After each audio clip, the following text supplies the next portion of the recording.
Et voilà, donc maintenant que nous sommes enregistrés et qu'on démarre plus officiellement, je vais mentionner dans l'entrée de jeu que nous, on a un appui financier du gouvernement du Canada, du Secrétariat du Québec aux relations canadiennes et des membres du réseau. Donc, c'est donc grâce à eux qu'on peut vous offrir ces ateliers aujourd'hui gratuitement. Euh, je vais aussi vous mentionner le thème de l'atelier, c'est créer et adapter des ressources éducatives libres de qualité à partir des outils et du parcours de création de la Fabrique REL. D'ailleurs, je vais vous présenter nos deux conférenciers. Nous avons Claude Potvin, qui est conseiller pédagogique à la Fabrique REL et à l'Université Laval. Il est aussi chargé d'encadrement au deuxième cycle à l'Université TÉLUQ et coordonnateur à l'édition de la revue Médiation et médiatisation. Nous avons aussi avec nous Marianne Dubé, qui est conseillère pédagogique à la Fabrique REL et à l'Université de Sherbrooke. Vous avez eu l'occasion déjà de les entendre un peu, mais je les salue. Bonjour. Bonjour. Bonjour Bonjour. aussi. Bonjour. On va débuter là, avant que je le laisse la parole plus officiellement avec le sondage en question. Vous devriez voir apparaître là, le tout dans vos écrans dans une petite seconde. Je vais le lancer. Voilà. Donc, de mon côté, c'est lancé. Je vous invite à y répondre, qu'on ait quelques petites données statistiques là, pour savoir à qui on s'adresse plus précisément. Est-ce que tout le monde, vous le voyez? Ah, je vois qu'il y a des réponses qui rentrent. Excellent. Super. Donc, je vais vous laisser le temps de répondre. Pendant ce temps-là, on a encore des gens qui se joignent à nous.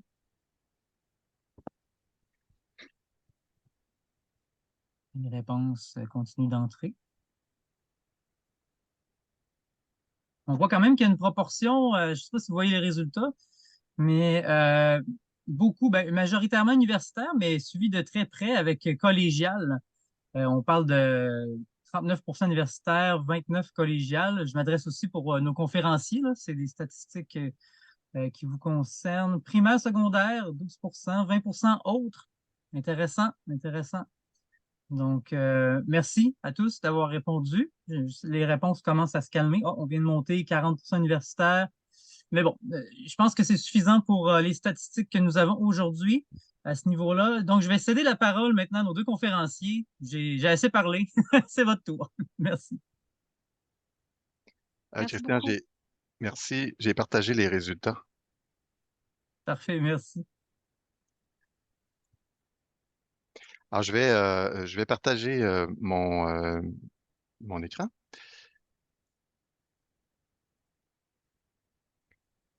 Ça sera Donc, pas à ce long. moment-là, je Non. vous invite, j'ai mis dans le clavardage le lien pour télécharger là, la présentation d'aujourd'hui. Je vais le remettre pour les gens qui viennent de se joindre à nous. N'hésitez pas, si vous voulez le... Ici, everyone in meeting, c'est parti. Donc, n'hésitez pas à télécharger. Mettez-vous confortable. On va passer la prochaine heure ensemble. Si vous mangez des céleris, des carottes, fermez votre micro. Pas de souci, vous pouvez fermer votre caméra. Aujourd'hui, moi, ça me fait toujours plaisir de parler de mon sujet de prédilection, les ressources éducatives libres. D'autant plus qu'on est une cinquantaine aujourd'hui. Donc, je suis vraiment emballée là, de passer du temps avec nous. Alors, Claude, je te laisse tourner les diapos, puis on se suit. Je vais prendre la parole surtout au début, puis ensuite, Claude va prendre le relais.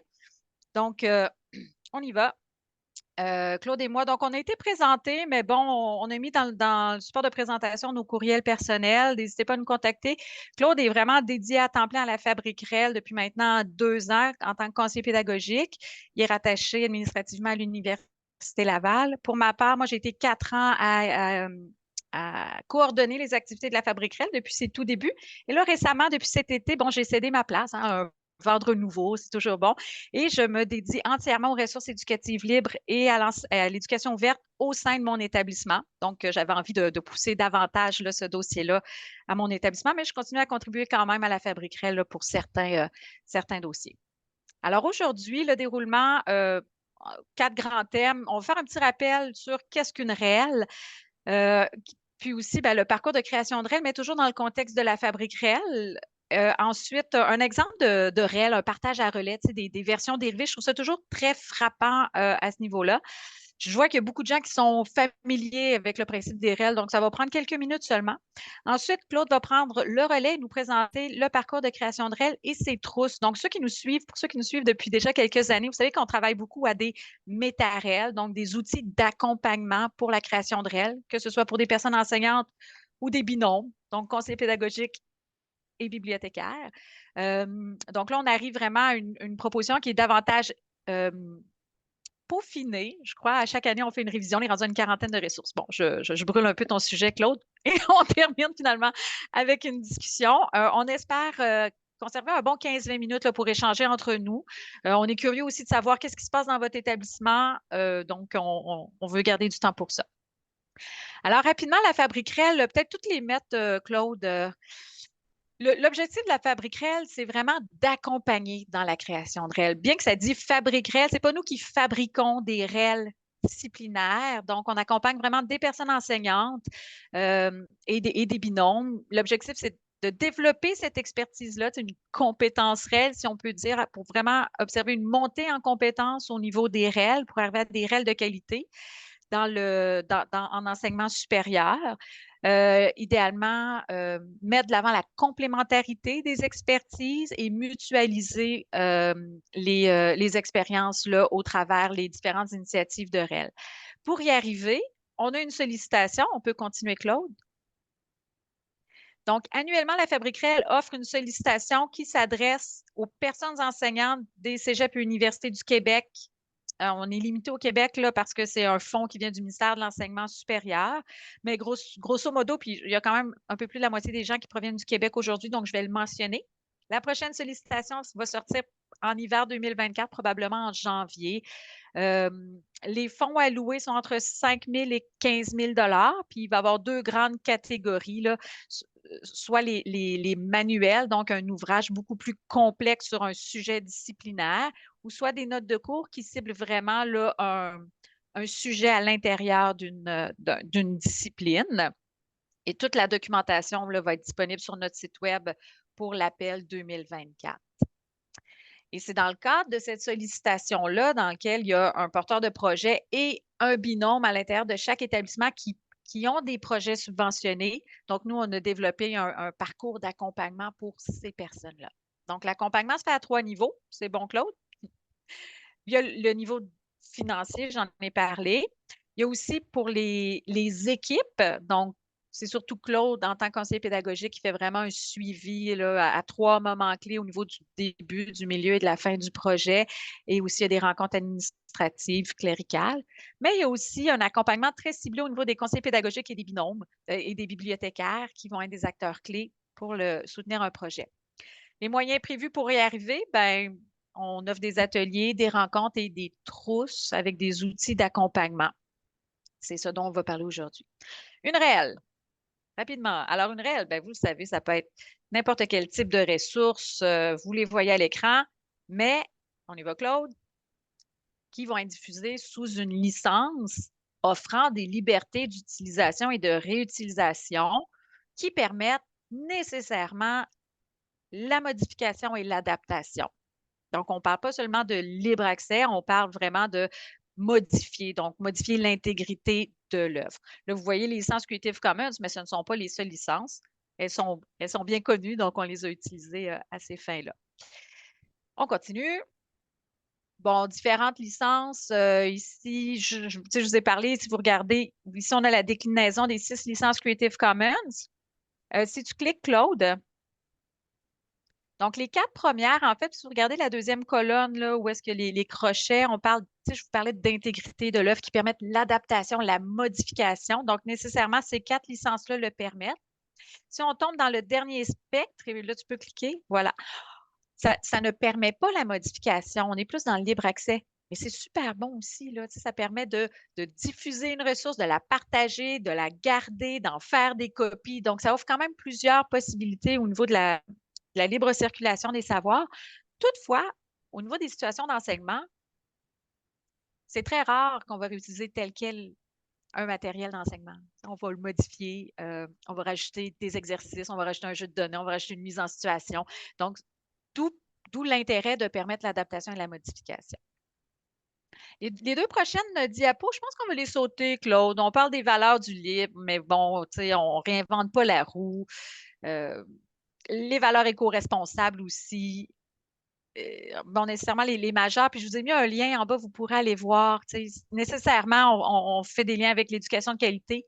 Inégalité réduite sur tout ce qui a trait à l'accessibilité des ressources. notamment en diffusant les fichiers sources pour permettre ça de prendre des notes, de modifier, agrandir la taille, quand on a des problèmes des difficultés visuelles. Consommation, production responsable, en remplaçant un manuel payant par un manuel libre, qui souvent, le manuel payant n'est pas utilisé dans son entièreté. Donc, ça va toucher cet aspect-là aussi. Partage à relais. Alors, une petite histoire. Moi, j'aime bien raconter cette petite histoire-là. Pour ceux que ce n'est pas la première fois qu'on se voit, vous allez dire, bon, encore cette petite histoire? Ben oui. Alors, il était une fois, moi, par exemple, enseignante de maths. C'est vraiment pas la vraie vie, c'est vraiment une petite histoire. Et là, je fais acheter ce manuel-là pour mon cours là, de calcul intégral, donc 97 $. Et je me dis, ben, ça suffit. Je vais faire économiser à mes étudiants. Donc, vas-y, Claude. J'ai fait des recherches et j'ai trouvé ce livre sous licence libre, licence ouverte, CC BY NCSA, donc il me permet en fait de faire une adaptation. Moi, dans mon cas, je voulais le traduire parce que ce livre-là était en anglais. Donc, vas-y, Claude. Je suis partie de ce livre-là en anglais, selon les termes de la licence, et j'ai fait, version traduite, le calcul avancé pour les gros cerveaux 2022. Donc, ce que j'ai fait pour avoir le droit de le faire, j'ai pas seulement changé le titre et changé la date. J'ai apporté une modification significative, donc une contribution créative pour arriver à une nouvelle œuvre. Donc, notamment, j'ai traduit. J'ai enlevé les blagues qui étaient présentes dans le livre et j'ai rajouté mes blagues à moi, j'ai rajouté mes exercices, mes jeux de données. J'ai enlevé 2-3 chapitres, puis j'ai mis des notes de cours que j'avais déjà. J'ai changé l'ordre parce que moi, je préfère parler d'un sujet X avant un sujet Y. Donc, finalement, j'arrive à une œuvre qui est vraiment représentative de mon approche pédagogique. Donc, les étudiants me suivent là, du début à la fin dans le manuel. Et j'ai le droit de le faire en respect du droit d'auteur parce que j'ai effectué une modification significative. J'ai pas volé, j'avais le droit, je ne l'ai pas volé, j'ai pas plagié, j'avais le droit selon les termes de la licence. Ce qui est nécessaire, et là, si on ouvrait mon livre Calcul avancé pour les gros cerveaux, vous pourriez voir dans la 4e de couverture, entre autres, que je nomme, je fais l'attribution TASL, titre, auteur, source et licence, vers Calculus volume 3, vers le livre que j'ai utilisé pour baser mon manuel. Et j'écris aussi, bon, modifier ou adapter pour montrer que ce n'est pas seulement une traduction, je l'ai modifié, je l'ai adapté. Là, si on y va, vous allez voir l'attribution au complet. Donc, vous voyez, dans mon 4e de page, vous verrez, bon, pour citer ce manuel, calcul avancé pour les gros cerveaux, Université de Sherbrooke, document adapté de, et là, je fais ma citation TASL. Donc, en fonctionnant, et je sais que ce manuel-là, j'avais le droit de le faire parce qu'il était aussi sous licence CC BY NCSA. Donc, je respecte le droit d'auteur. Dernière petite histoire, ensuite je passe le micro à Claude. J'aime bien le partage à relais. Puis le terme relais, c'est ma collègue Karine Lemieux ici au SSF qui avait apporté ça. Alors, je pense que c'était en 2019. Nous, on a trouvé à l'université, on a vu cette ressource-là. C'est le Cégep Marie-Victorin. Donc, mon travail est-il prêt à être remis? C'est les services pédagogiques. Puis en fait, c'était 5 questions. Puis vous voyez là, c'est vraiment 5 questions décisionnelles que l'étudiant se pose au niveau de est-ce que j'ai cité mes sources? Est-ce que j'ai fait un copier-coller? Ah, Claude, ça me donne un peu mal au cœur. Merci. C'est ça. Donc, vous voyez un peu le principe. Donc, on continue. Et dans le bas, vous voyez en bas à gauche, il y a la licence Creative Commons CC BY NCSA. Donc, on a le droit de réutiliser, même de modifier. Et voilà, on arrive ici. Voici une version dérivée de ma collègue Sonia Morin et Karine Lemieux de l'Université de Sherbrooke. En 2020, donc 3 ans plus tard, ont repris le contenu. Ils ont modifié quand même. Vous voyez l'organisation graphique. Donc, il y a eu quand même un apport créatif. Puis au niveau du libellé des questions, ça a été adapté aussi en fonction de nous, notre vocable, au niveau du règlement des études. Et vous retrouvez aussi la licence dans le bas. Là. Puis on fait l'attribution vers l'œuvre numéro 1. Et ce n'est pas tout. On continue. Cette version-là, en numéro 3, a été traduite par le Cégep Champlain. Vous retrouvez encore la licence. Et et a été vraiment modifié en numéro 4. C'est un Geniali interactif pour la Faculté des sciences d'éducation physique. C'est Mélanie Cabana qui est parmi nous, d'ailleurs, qui l'avait vraiment adapté. Puis quand on regarde, entre le numéro 1 et le numéro 4, c'est magnifique de voir comment ce partage-là a permis d'évoluer et d'adapter aux besoins des différents contextes, que ce soit un service, une faculté ou un cégep. Et là, finalement, ça, c'est ce que je sais. Mais ce que je ne sais pas, c'est que ça a sûrement continué à évoluer et à desservir une collectivité, d'où l'intérêt de partager. Alors ça, c'était mon envolée lyrique parce que moi, c'est mon sujet préféré, les réels et le savoir comme un bien commun. Maintenant, je passe le micro à Claude qui va aller vraiment plus dans le concret du sujet aujourd'hui, soit les outils pour accompagner dans la création de réels. Merci Marianne, ben, tu as bien mis la table. Alors, je vais essayer d'en faire autant pour de faire aussi bien que toi. On commence par le processus, le parcours de création de REL là, qui a été développé au début de la fabrique, qui est une adaptation pour les personnes qui connaissent du parcours de design pédagogique ADDIE, ADDIE. Ça ressemble beaucoup. On a rajouté des étapes. Enfin, il y a deux étapes qui ont été essentiellement, là, il y a des étapes qui ont été adaptées, bien sûr, mais deux étapes qui ont été ajoutées. La recherche des réels, ça apparaît pas nécessairement dans ADI. Ça, c'est vraiment spécifique aux réels. Pourquoi? Parce que c'est important de ne pas réinventer la roue, hein. Marianne l'a mentionné tout à l'heure, là. C'est propre au réel. On veut pas recommencer à nouveau. Tout le monde fait ses créations, des créations nouvelles. C'est ce qu'on faisait dans nos cégeps, nos universités depuis un peu toujours, hein. C'est pas entré dans nos mœurs. On veut toujours développer quelque chose d'original. Alors, l'idée des REL, c'est de partir de ce qui existe déjà et de l'améliorer si possible, éventuellement de rendre disponibles nos REL pour que d'autres les améliorent. Alors, la recherche des REL était ajoutée et la diffusion aussi, c'est une étape qui apparaît pas d'habitude dans la DIA. Alors, c'est très important. On disait, on développe toujours pour nos cours, nos établissements. On sort pas, on veut pas trop sortir nos créations, nos établissements. On a un petit peu peur. Et pourquoi on a peur? Il faudrait se poser la question. Au contraire, on devrait être fiers de nos productions. Lorsqu'il y a une bonne qualité, ben, on aurait avantage à les distribuer. Les REL sont aussi reconnus que des manuels maintenant, là, il y a une méta-analyse qui vient de sortir à cet effet-là. On comparait la réussite des étudiants par rapport à lorsqu'on on utilisait du matériel édité versus des réels. Et les résultats sont les mêmes. Alors, les méta-analyses disent ça actuellement. Donc, vous voyez, il n'y a pas de gêne là, lorsqu'on a un matériel de qualité à le publier sous forme de réel avec une licence CC BY. Lorsque la qualité y est, il n'y a aucun problème. Alors, c'est le processus qu'on essaie qu'on suggère à nos personnes porteuses de projets et à nos équipes. La plupart les respectent assez bien. C'est quelque chose avec lequel les gens sont à l'aise parce que ça assure une certaine qualité à la réelle au final. Alors oui, il y a des boucles de rétroaction. Bien sûr, on n'est pas dans un ADI linéaire maintenant. C'est un processus où il y a vraiment des boucles de rétroaction, entre autres, entre la recherche et la conception, parce qu'on se rend compte que, oups, à un moment donné, on trouve des choses, ça influence la conception. Lorsqu'on discute, on fait nos sprints de conception, notre idéation. Ça nous permet de raffiner notre recherche, etc. Même chose du côté de la validation. On se rend compte lorsque on fait un bout de développement, nous, on recommande vraiment à nos équipes d'aller valider un premier module avant d'aller trop loin, surtout lorsqu'il s'agit de manuels avec plusieurs chapitres. Bon, de valider un premier chapitre, de s'assurer que tout va bien, que la structure est là, de corriger les erreurs fondamentales. Et ensuite, on poursuit le développement. Comme ça nous voyez, ce sont des mécanismes qu'on connaît depuis longtemps, mais qu'on applique assez bien et nos équipes entrent bien là-dedans. Et pour ce processus-là, ben, on a développé, évidemment, vous voyez le lien, là, c'est en ligne sur notre site. Ce processus-là est quand même assez bien documenté.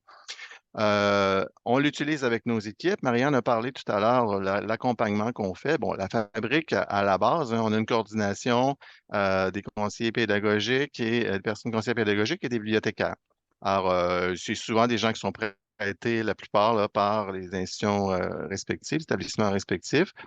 Et puis, cette petite équipe-là, ben, on encadre, on va soutenir d'une part et former les différentes équipes de projet.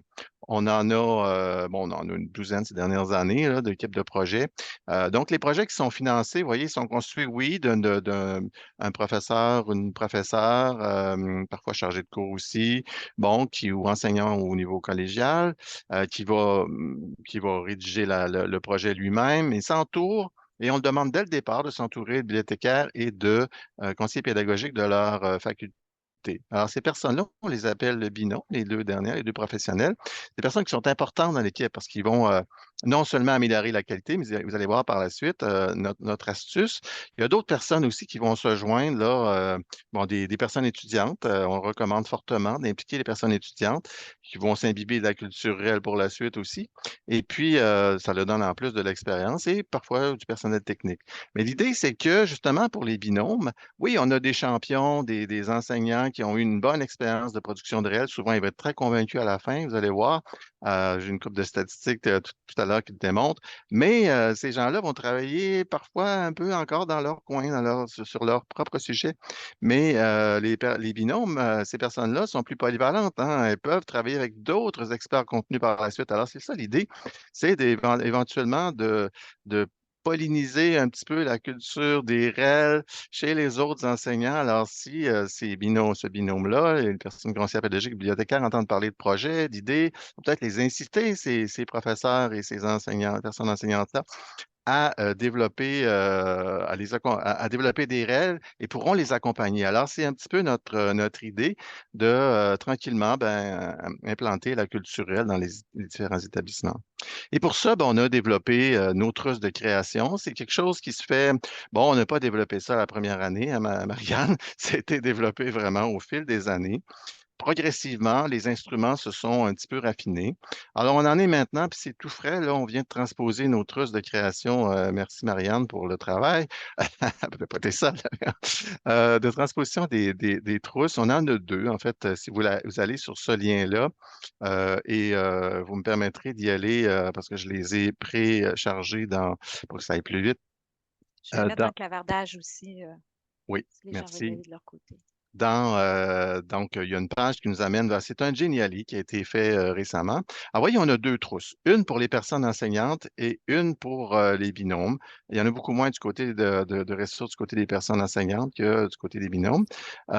Si on va voir de quoi ça a l'air, donc, je vais entrer. Vous voyez, c'est notre processus que je viens de présenter tout à l'heure et on a des ressources qui sont associées à chacun de ces, ou presque, il y a une couple d'étapes où il n'y en a pas pour les personnes enseignantes, qui sont associées, donc proposées pour les personnes enseignantes. Si on clique sur le, le, le, le descriptif, ici, on arrive au détail de la trousse, vous voyez, pour ces personnes-là. Donc, ça présente les différentes ressources qu'on retrouve dans la trousse. Et puis, si on clique ici, ben, on arrive au lien, l'ensemble des ressources qui sont proposées justement pour les personnes. Alors, je n'irai pas dans le détail du Google, je vais revenir à ma présentation du Google Drive. Mais vous voyez que c'est regroupé par dossier, donc selon les différentes phases. Et c'est la même chose du côté des personnes, des binômes, mais il y a plus de ressources du côté des binômes. Vous voyez, c'est pas mal chargé ici. On en a une trentaine là, de ressources. Et même ça augmente. Là, on en rajoute un petit peu à chaque année pour garnir le tout parce qu'on se rend compte qu'il y a des besoins particuliers. Alors, je vais présenter l'essentiel maintenant de ces ressources-là en venant dans la présentation. Donc, ouais, je disais, il y a une dizaine de documents du côté des personnes enseignantes, dans la trousse des binômes, une trentaine. Puis, il y a des choses qui sont de l'ordre de l'organisationnel, hein. C'est pour des binômes. Donc, on se dit, bon, si vous savez à assister les personnes enseignantes dans le futur, ben, il y a des ordres du jour qui sont déjà prêts, des points à discuter pour chacune des réunions. Donc, ça, c'est déjà prêt. Mais d'autres instruments beaucoup plus pointus. Alors, je vais m'attarder à ceux-là. Ça, c'est ce que je viens vous présenter. Donc, le détail, un fichier qui détaille l'ensemble des différentes ressources. Alors, pour chacune des 6 étapes, je vais présenter les ressources essentielles qui ont été développées, qu'on appelle aussi des métarels, c'est-à-dire des ressources qui aident justement à développer des REL. Vous voyez une fiche sommaire du projet. Bon, oui, on reçoit un formulaire. Vous savez, c'est un processus donc d'appel à projet. Les personnes responsables de projet vont tirer leur formulaire. On reçoit, il y a un jury qui va choisir les meilleurs projets. Au bout du compte, on fait, bon, première rencontre avec les gens que vous avez vus tout à l'heure, personnes enseignantes, binôme, donc bibliothécaire, conseillère pédagogique, personnes étudiantes. On est plusieurs personnes. Et chacun reçoit, à un moment donné, on leur envoie le projet originel, mais chacun a un peu sa compréhension. Chacun part de son propre point de vue. La personne enseignante a une bonne idée de ce qu'elle veut faire, mais c'est pas nécessairement la compréhension des personnes, des bibliothécaires ou des personnes conseillères pédagogiques et personnes étudiantes non plus. Il y a des conversations de couloir. On sait, on se connaît parfois on se connaît pas du tout. Alors, la première rencontre sert à bien comprendre, ben, de se connaître, de se présenter d'une certaine façon, à parler de l'expertise qu'on peut apporter, mais aussi de bien comprendre le projet, l'idée originelle du prof. Alors, c'est une première rencontre de familiarisation avec le projet et cet instrument-là, et ça a l'air de rien, mais cet instrument-là est vraiment, vraiment très, très, très important. On a un projet qui est présenté sur quoi, 6 ou 7 pages avec table des matières, c'est assez long, on se perd un petit peu. Ce projet-là vient, ce document-là vient synthétiser l'information de base puis pour la compréhension de tout le monde. L'étape recherche maintenant, bon, c'est une étape, je vous l'ai dit, qui est importante du côté de qu'on élabore ou on adapte des ressources éducatives libres. Ça, c'est beaucoup les bibliothécaires qui vont nous aider à franchir cette étape-là, vont mener même cette étape-là. Alors, l'idée, c'est d'aller vérifier s'il n'existe pas des ressources éducatives libres dans le domaine ou parfois des ressources éducatives qui ne sont pas libres, là, simplement ressources éducatives numériques, ou parfois des références aussi qui peuvent aider à la rédaction, ou même parfois des exemples du côté, par exemple, des conseillères, personnes conseillères pédagogiques qui connaissent des façons peut-être de médiatiser le genre de matériel. On s'est rendu compte que la recherche, il faut aller plus loin que simplement la recherche de réel. Là, c'est la recherche en général, tout ce qui peut nous aider, nous inspirer pour la conception. Alors, d'où parfois aussi une boucle de rétroaction entre la recherche et la conception. Et il y a aussi un guide d'animation. Il faut partager, c'est ce qu'on trouve. Hein. Chacun, c'est pas quelque chose, c'est pas juste la job de la personne responsable de projet ou de la personne bibliothécaire. Tout le monde fait un peu sa part. Et puis, on met ça en commun. Alors, comment? Ben, on nous suggère, par exemple, d'utiliser des outils comme, soit un fichier Excel ou un fichier Word, oui, mais peut-être un Zotero, un logiciel de gestion de références qui permet de centraliser l'information et éventuellement, ben, on discute de ces ces différentes trouvailles-là qui peuvent nous inspirer et on va prioriser. C'est évidemment la personne responsable de projet qui va déterminer, oui, je pense que ça serait bon pour notre projet ou pas. Alors, voilà. Autre instrument pour la conception maintenant. Bon, on s'est rendu compte que dans certains projets, et c'est encore plus vrai dans les projets, numériques, multimédia, qui comportent des composantes, beaucoup de composantes. Même si on a des manuels, des notes de cours maintenant, on n'est pas que dans l'écrit, hein, on n'est pas que dans le littéraire aujourd'hui. C'est pour toutes sortes de raisons, les manuels et les notes de cours ont évolué vers l'intégration de multimédia, de vidéo qui est très, très, très présent maintenant, de contenu interactif et même parfois d'autres logiciels qui sont intégrés. Donc, tout ça, évidemment, ça fait partie de nos manuels maintenant. C'est pas différent des manuels édités. On intègre du contenu. Bon, souvent, c'est des trucs en H5P, en Geniali, justement, pour l'interaction. Il faut être capable de déterminer quand c'est un peu compliqué ben, qu'est-ce qu'on va faire au juste? Alors, quand c'est arrivé on le fait pas tout le temps de façon systématique, mais nous, on suggère de s'inspirer du design thinking, si on veut. Là, on connaît cette expression-là, la conception créative. Donc, la technique de sprint de design, c'est inspiré de ça. C'est un processus assez quand même bien mené, hein, c'est minuté et on a des phases à franchir pour arriver à déterminer. C'est un processus qui se veut à la fois créatif, mais en même temps, c'est divergent et convergent, hein. Donc, c'est les deux en même temps. On fait, évidemment, à la fin, il faut arriver à une décision ou à quelques décisions qui font avec lesquelles tout le monde sont d'accord. Je vais vous montrer, on fait par exemple en 3 étapes, là.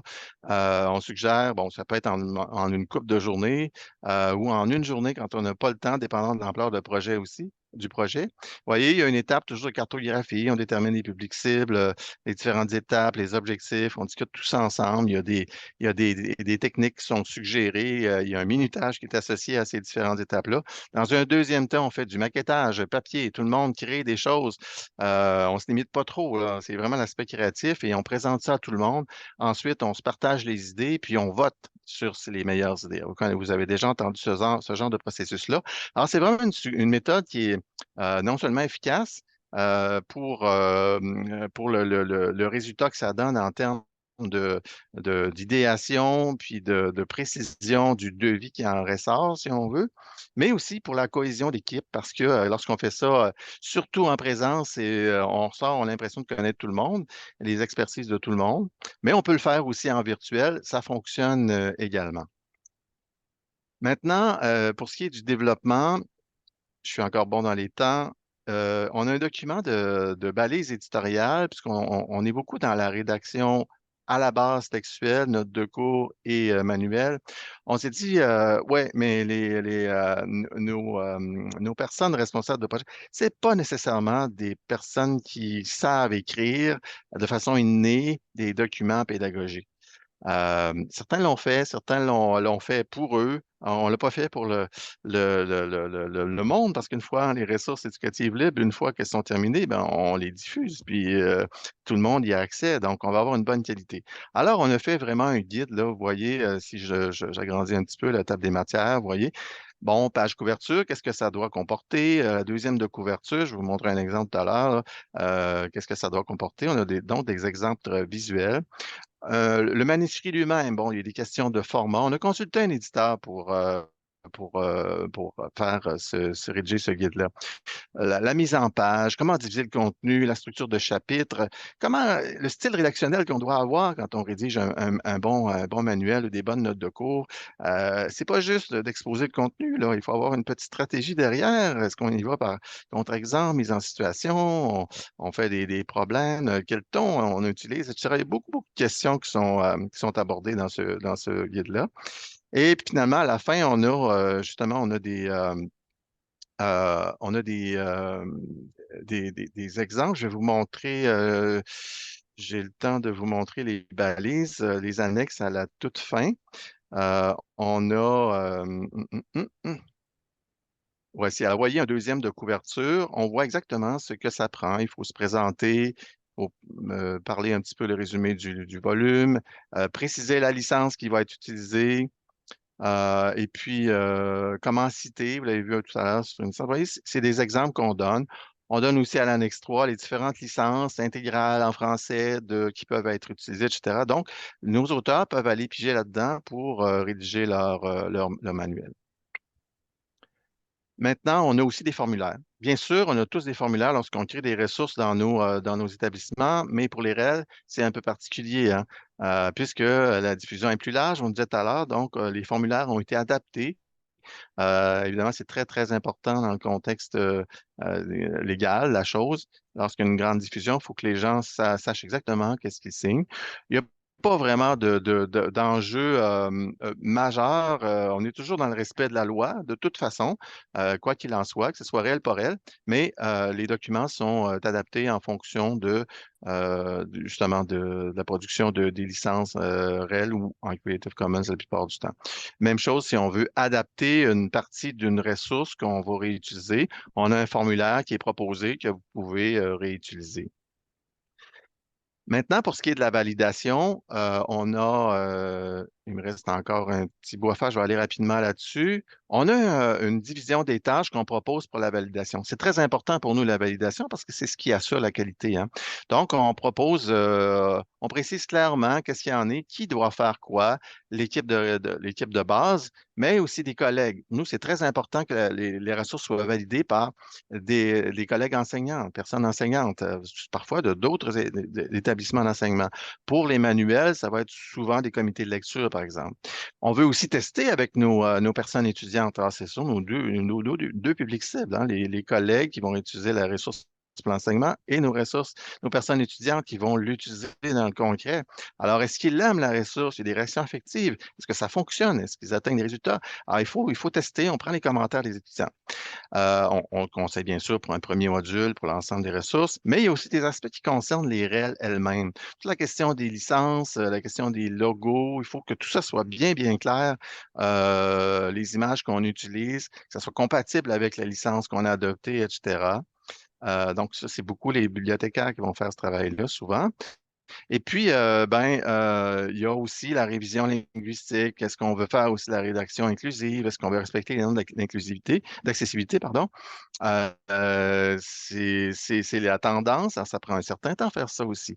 Et évidemment, au bout du compte, lorsqu'on ramasse tous les commentaires, il faut prioriser qu'est-ce qu'on peut changer, qu'est-ce qu'on a le temps de changer, parce que nos projets, hein, les personnes ont à peu près 10 mois entre l'acceptation et la remise euh, pour finaliser leur aile.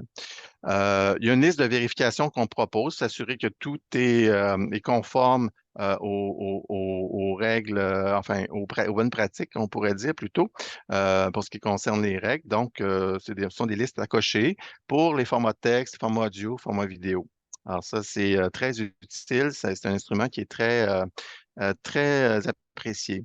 Finalement, on a pour la diffusion, ben, il faut s'assurer que notre aile soit déposée quelque part. Si on veut qu'elle soit utilisée, vue, trouvée, on recommande fortement que ça soit déposé dans un dépôt, on va dire officiel.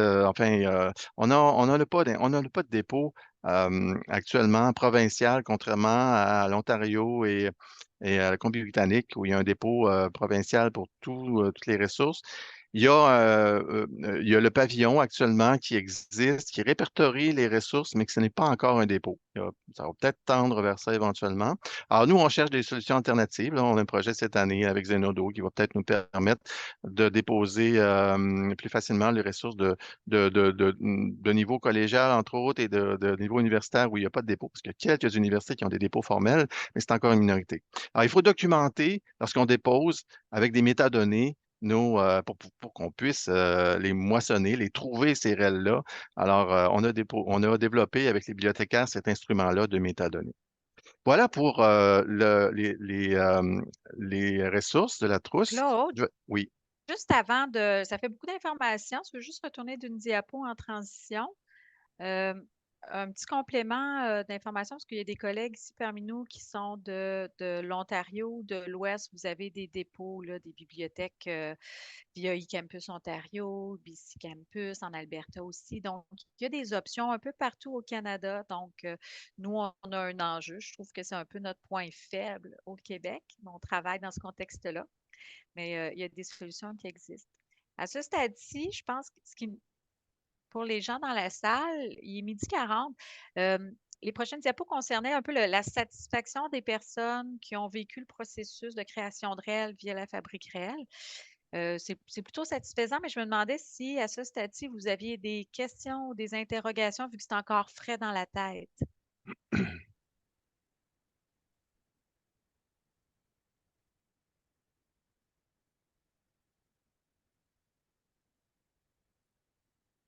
Oui, Madame Figuière. Oui, bonjour tout le monde. J'ai une question concernant l'accessibilité. Est-ce que les normes d'accessibilité sont obligatoires pour les REL ou est-ce que c'est optionnel? Ben, je me lance, Claude, tu compléteras. Oui. Au niveau des pratiques de la fabrique réelle, elles sont fortement recommandées. Toutefois, à ce stade-ci, elles sont optionnelles, dans le sens où il y a déjà, nous, on est encore, ça fait seulement seulement 4 ans. C'est encore une pratique qui est émergente, diffusée sous licence libre ou ouverte. Donc, il y a déjà, je trouve que le niveau d'appropriation est déjà assez élevé. Donc, ça fait partie du radar éventuellement. Toutefois, on a des projets pour lesquels les normes d'accessibilité étaient un point très important, notamment la description des images, des tableaux, je pense le projet de Nadia Aubin-Horth à l'Université Laval, qui est un manuel Pressbook en biologie moléculaire. C'est un exemple à suivre, mais nous, pour le moment, la Fabrique REL, c'est pas imposé, mais ça fait partie des pratiques qui finalement seraient à être mises de l'avant.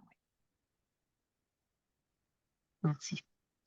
Est-ce qu'il y aurait d'autres questions, réactions? Yves. Oui, bonjour. Je me demandais si c'est une question, je me souvenais plus, ce n'est pas une question piège, là, mais je veux savoir, est-ce que les REL de la Fabrique REL sont systématiquement déposés dans le dépôt de l'Université de Sherbrooke? Non, côté Université de Sherbrooke, c'est ça, pour les gens qui sont moins familiers avec le fonctionnement des dépôts au Québec. Au niveau de l'Université de Sherbrooke, il y a une collection à l'intérieur du dépôt là, pour les ressources éducatives libres. Puis selon la directive du dépôt de savoir UDS, c'est vraiment les REL qui sont créés. Il faut qu'il y ait au moins une personne là, rattachée à l'Université de Sherbrooke.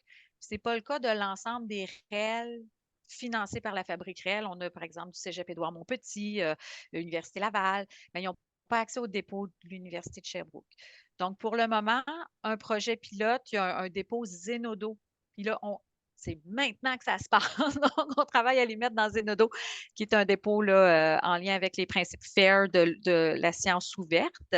Et probablement que les REL présentement, dont la REL de M. Bégin, notamment à l'UQAM, on pourra aussi là, faire partie de ce dépôt-là Zenodo. Ouais.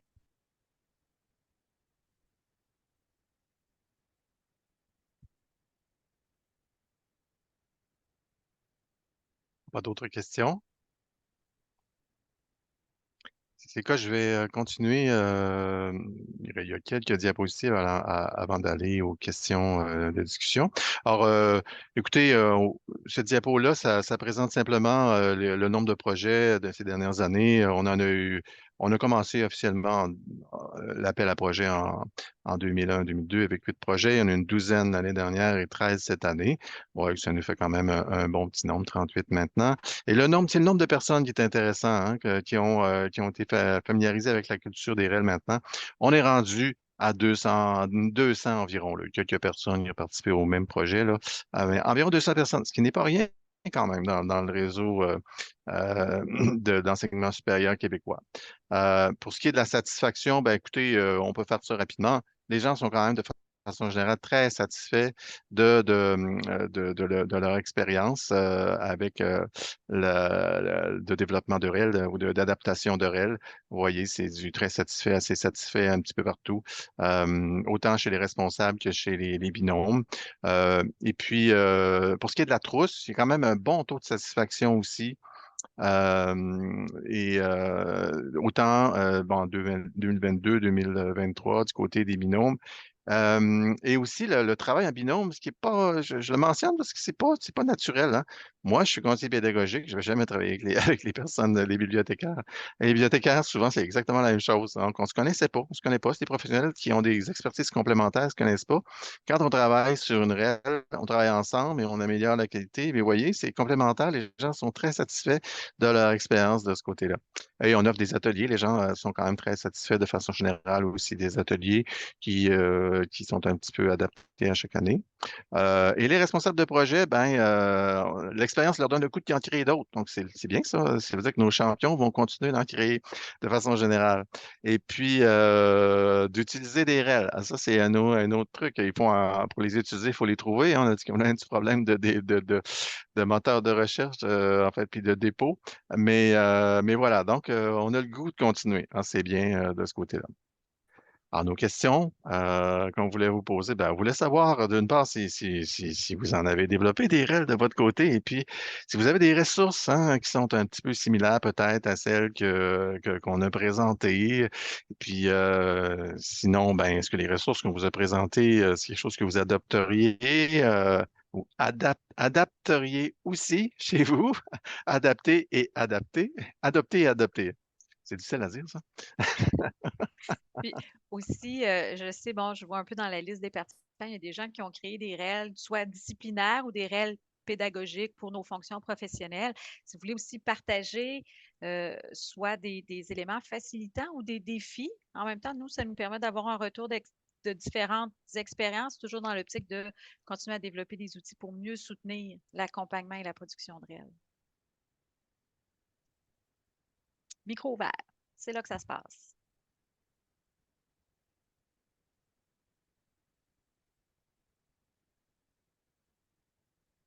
Oui, Sophie. Oh, on t'entend pas.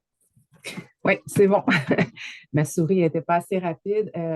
Bonjour tout le monde. En fait, moi, Marianne, tu posais la question si les ressources que vous avez créées pourraient être utiles. Moi, je dis d'entrée de jeu, oui, super pratique. En fait, vous en avez développé beaucoup là, dernièrement, puis moi, je me suis référée à votre processus de création de REL depuis que je suis en mode créatif intense, là, de par un projet sur lequel je travaille. Puis là, je vais attraper au bon toutes les dernières REL que vous avez créées pour les intégrer à mon processus de création parce qu'il y en avait quand même, mais je vois tous les outils que vous avez créés. Je vais les intégrer, je vais les présenter à mon équipe. Là. Je me suis improvisée une équipe binôme comme la Fabrique fait là, avec mon bibliothécaire et mon conseiller pédago numérique. On fait de notre mieux. Mais vraiment, les outils que vous allez créer, moi, ça va beaucoup m'aider. Fait que je vais m'en servir, c'est sûr. Juste pour dire très rapidement, moi, ce que je suis en train de créer, en fait, c'est un jeu d'évasion pour l'acquisition de langue dès langue seconde, principalement à travers tout le contenu de la compétence numérique et le contenu aussi là, des devis ministériels qui régissent là, les cours d'anglais langue seconde au collégial. Fait que s'il y en a qui sont intéressés à la création de jeux d'évasion, de REL, moi, je vais les publier sous licence CC BY NCSA. Fait que si vous êtes intéressé à en discuter, ben, écrivez-le dans le clavardage, ça va me faire plaisir. Moi, j'aimerais ça aussi apprendre de ceux qui sont en mode création de jeux, de tout ce qui est jeu, là, pas nécessairement jeu d'évasion, et ça peut être jeu sérieux, peu importe. Alors voilà. Merci. Sophie, si je peux me permettre, je ne sais pas si vous connaissez le projet de Sophie Ovington, qui est un projet cette année. Vous allez trouver des projets en cours. Peut-être que Marianne peut mettre le lien. Qui travaille aussi sur les jeux, est en train de faire un répertoire sur les jeux. Peut-être que vous auriez des bonnes discussions à faire ensemble. Je dis ça en Oh, passant. absolument. Ben oui, ça m'intéresse. Est-ce que vous pourriez écrire son nom dans la discussion ou juste pour que je puisse la contacter avec être sûre d'avoir le bon visuel sur son nom. Là, je ne suis pas certaine pour son nom de famille. Ben, je vais mettre ici le lien aussi de sa ressource REL il y a 2 ans. Puis je vais mettre le lien vers le descriptif de son projet en cours. Qui est sur le site de la Fabrique. Oui. C'est ça. Non, super. Ouais, je vais aller voir ça, puis je vais la contacter. Ça va sûrement être très instructif. Merci. Merci, Sophie. On a une autre question de Mauricio Rivera Cuejano. Quijano. Cuejano, oh, excusez, j'ai vraiment pas l'accent espagnol. Allez-y, Mauricio. Alors, bonjour les amis, je suis ici depuis à Edmonton, l'Université de l'Alberta, et avec mon ami et collègue Lise du campus Saint-Jean, nous sommes en train de préparer une présentation ou une activité d'introduction aux enseignants du campus Saint-Jean du monde réel. Ma question est les ressources ou si je peux faire une recherche et trouver des ressources en français. Est-ce que c'est la Fabrique réelle le seul endroit ou est-ce qu'il y a des endroits que je peux consulter pour trouver des ressources qui peuvent nous aider dans les différents domaines de l'enseignement ici au campus? C'est une excellente question. Marianne, je vais répondre, puis tu mets le lien vers C'est ça. la recherche, l'étape recherche. Ouais. En fait, non, la Fabrique REL, on ne dépose que les ressources sur notre site, que les ressources que l'on crée. Par contre, dans notre processus de création, à l'étape recherche, il y a un lien vers une série de moteurs de recherche de REL en français qui permettent donc au moins de faire. Il y en a plusieurs, là, je disais, il n'y en a pas un seul moteur malheureusement, mais les différents moteurs qui sont répertoriés permettent quand même de trouver la plupart des ressources éducatives libres en français existantes actuellement. C'est bête, Claude, parce que c'est pas encore mis à jour, c'est pas encore disponible cette compilation-là. Je vais mettre le lien vers le LibGuide de l'Université de Montréal qui, quand même, compile. Puis pour votre présenter aujourd'hui, elle est mise à jour annuellement. Ça va être probablement en mars-avril qu'elle va être mise à jour. Et c'est un enjeu. Je trouve que votre question est très pertinente. Puis ça touche un peu aussi l'offre et la demande ou le niveau de difficulté versus l'intérêt ou l'élan. Est-ce que ça va être si difficile que ça, trouver suffisamment dans le sens où il ne faut pas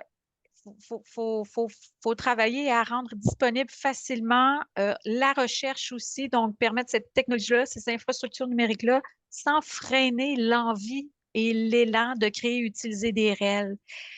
D'autre part, il y a la chaire de recherche de l'UNESCO sur les REL à Nantes Université qui travaille aussi à des projets exploratoires pour mettre l'intelligence artificielle à profit de la recherche de REL. Rien de conclu encore pour le moment, mais c'est un enjeu. C'est un enjeu, vraiment, oui. On a aussi une question de Valérie Payen, Jean-Baptiste. Oui, Valérie? merci. Merci. Alors, tout d'abord, merci pour cette excellente présentation. Moi, je suis chercheur postdoctorante à TELUC Université, installée à Québec. Et ma question est en lien avec votre dernière remarque, justement, Marianne Dubé. Donc, nous sommes en train de mener une expérimentation avec la professeure Psyché sur l'utilisation de l'IA générative pour la production de ressources libres et accessibles. Donc, justement, on est en train donc notre démarche méthodologique consiste à voir, premièrement, comment bien calibrer l'outil génératif, l'intelligence artificielle, pour pouvoir justement produire un répertoire de données assez fiable, menant à la production, la conception ou la transformation d'un contenu éducatif. Et la deuxième démarche consiste à voir est-ce que justement ce répertoire de données est réplicable. Mais la question que je voudrais me poser, il n'y a jusqu'à présent rien qui est dit, parce que ce sont quand même deux tendances émergentes, les ressources éducatives libres et l'intelligence artificielle. Mais si on peut justement utiliser l'IA dans ce contexte-là, il n'y a encore rien qui est dit sur l'usage, en fait, en termes de libre, sur l'usage de l'IA même en tant qu'outil pour pouvoir créer ce genre de répertoire de données. Alors, c'est pour ça que je pose la question ici. Est-ce que vous avez déjà des recherches en ce sens? Quels sont les biais auxquels il faut prêter attention? Justement, le monsieur, tantôt, il parlait de langue. Justement, ce sont ces genres de questions que je me pose dans cette expérimentation. Parce que quand même, l'outil, il explore ce qui existe et ce qui existe aussi avec déjà des biais. Donc, voilà. Que c'est intéressant. Je sais, compliqué aussi. Non, mais ça, c'est intéressant parce qu'en ce moment, il y a très peu de recherches, surtout franco-canadiennes, sur tout ce qui touche éducation ouverte, ressources éducatives libres, pratiques pédagogiques ouvertes. Et là, avec l'IA, ben, ça se peut que ça vienne stimuler les intérêts de recherche. Puis j'aimerais ça, Valérie, si vous êtes d'accord, qu'on se contacte par la suite parce que comme c'est un sujet de recherche moi, ça m'intéresse beaucoup. Là. Il y en a très peu de recherches sur les REL en français. Au niveau des IA, ben, je réponds un petit peu en même temps à votre question. Il n'y en a pas beaucoup. Il n'y en a pas beaucoup. Moi, je ne serais pas capable je pourrais vous mettre en relation avec la chaire de recherche de l'UNESCO. Puis la semaine prochaine, à Nantes, il y a un symposium de recherche auquel je vais participer. Puis si vous êtes d'accord, je pourrais rapporter votre initiative de recherche. Je suis au courant qu'il y a une recherche au collégial aussi au Cégep de Saint-Jérôme, mais ce n'est pas en lien avec les IA génératives, c'est vraiment en lien avec une pratique pédagogique ouverte. Et l'idée, en fait, du symposium de recherche sur les REL la semaine prochaine, c'est de mettre autour de la table des prospecteurs, donc des praticiens et des chercheurs pour identifier des thèmes de recherche à haut potentiel pour aider le déploiement des REL à plus large échelle en francophonie. Là. Claude, Ben oui, il n'y a pas de quelqu'un d'autre souci. qui veut continuer ou compléter la discussion, allez-y. Hein? Ah, j'ai écrit avec plein de fautes, là, désolé. Le lien vers le colloque d'ACFAS qu'on a organisé en mai dernier, qui avait comme invité justement Colin de la Higuera, qui est qui est de la chaire RELIA, hein, REL IA. Oui. Et puis, si vous voulez aller voir ça, il y a eu quand même des présentations intéressantes. Là. Ben, Oui. évidemment, c'était pas seulement sur l'IA, c'était sur la recherche et les ressources éducatives libres, mais on a quand même parlé un peu d'IA et justement, Colin de la Higuera et quelqu'un d'intéressant avec qui discuter de ces recherches-là. Mais nous sommes tout oui, ça nous intéresse beaucoup, effectivement, pour l'accélération de la production de REL. C'est un aspect qui pourrait changer la donne un petit peu pour la quantité, peut-être la qualité même des REL produites. Là. Mais d'accord, oui, je suis tout à fait ouverte à poursuivre la discussion avec vous, justement. Donc, c'est un processus intéressant et vous avez parlé justement du fait que c'est mieux intéressant encore lorsque on se met à plusieurs. Donc, le plus que la discussion est grande et ouverte, donc oui, je suis intéressée. Et puis, pas de souci de porter cette discussion au symposium auquel vous avez participé, Marianne. D'accord, Parfait, merci. merci. Et de toute façon, je suis très fascinée par le cheminement que vous avez proposé. Donc, les formulaires, je vais me permettre maintenant de faire une analyse systématique avec ChatGPT 4 pour voir ce que ça donne aussi. Donc, on pourra poursuivre la discussion là par la suite. Partagez-nous les résultats, puis Oui, on oui, en oui. fera une dépêche là, dans notre veille. C'est intéressant. D'accord, il n'y a pas de souci. Alors, je me permets peut-être de prendre la parole. Je vois qu'il est 13 heures, heure de l'Est, donc c'est pas mal tout le temps qu'on avait. Je sens qu'il y a eu un grand intérêt envers le sujet. Je voudrais vous remercier à tous, participants, M. Potvin aussi, Mme Dubé, pour le beau partage d'informations. D'ailleurs, ça me touche toujours, moi, au REFAD. C'est un peu notre mission de favoriser les échanges d'expertise, des partenariats, de connecter les gens entre eux là, un peu partout. Là, j'ai vu des échanges super intéressants entre les gens ici aujourd'hui.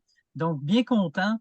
Un petit bref message aussi, j'ai mis dans le chat, dans le clavardage, là, le lien vers le sondage. Je le remets. Donc, comme à ce moment-là, il est pas loin. Et aussi, prochain atelier en terminant le 13 décembre. Le sujet, ça va être, je me tourne par là pour lire, l'apprentissage intégré au travail numérique, développer la prochaine génération de talents. Donc, c'est à pas manquer. www.refad.ca et aussi pour toutes les informations. Donc, sur ce, ben, je vais clore la séance. Un grand merci. N'oubliez pas d'aller voir tout ça. Ça va être disponible sur YouTube. Puis, je vous souhaite une excellente fin de journée. Merci à tous. Merci beaucoup. Merci. Au revoir tout le monde. Merci.